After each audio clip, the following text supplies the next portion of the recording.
do swear by. Jumatano roshine Amin Ibrahim Mohammed arokeire mwĩhĩtwa wa ofici ya mũnene wa rũhonge rwa ũthuthuria rwa DCI mbere ya mũcirithania mũnene Martha Koome igoti-inĩ inene. I've spent most of the years in the directorate, that is the DCI, and I'm glad to say that I'm now back home. Amin araingira ofici rĩrĩ rũhonge rũu rwa DCI na maabitha a borithi ciorotetwo nĩ mũingĩ, ikundi cia kũhũranĩra ihoto o hamwe na President William Ruto igĩkuruhanio na njũragano na ciĩko cia kũũra kwa andũ na njĩra ĩkĩriga.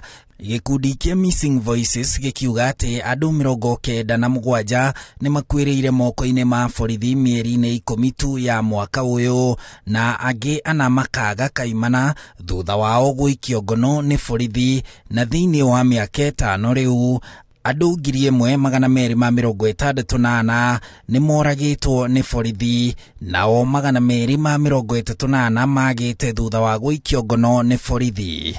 This is a new chapter for the DCI, and I want to promise the President and the people of Kenya that we shall not let you down.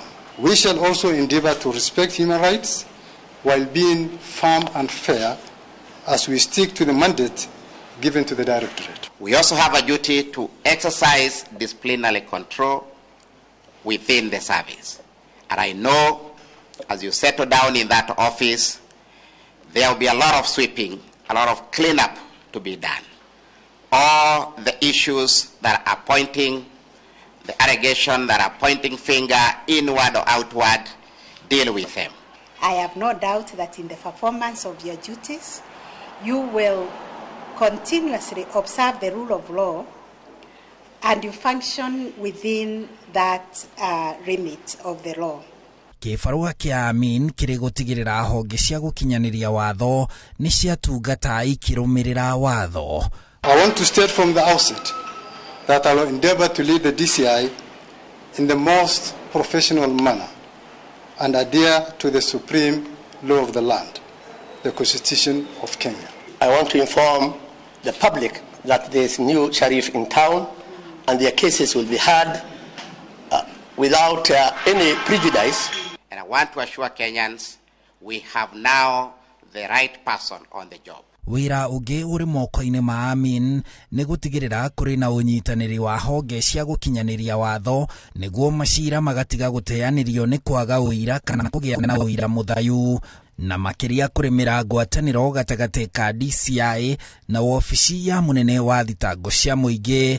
Honge igĩrĩ iria inyitaga itemi inene harĩ ũthuthuria wa macira, no ngwatanĩro yacio igĩtongorio nĩ George Kinoti na Nurdin Haji ĩkoretwo ĩgĩtebeba kwa ihinda rĩu.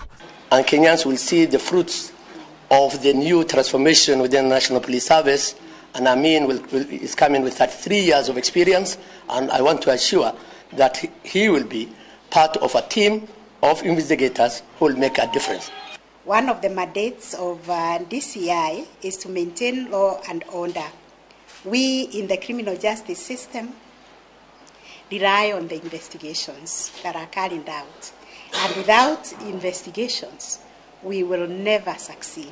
We shall try as much as possible to work together in harmony, in the spirit of collaboration with other security agencies, such as the EAC, KPS, APS, the NIS, and other actors of the criminal justice system, including the ODPP, the judiciary, and the correctional services, amongst others, for purposes of serving the people of Kenya expeditiously and without any prejudice. Handũ-inĩ ha Inooro TV, njĩtagwo Harun Njoroge wa Maina.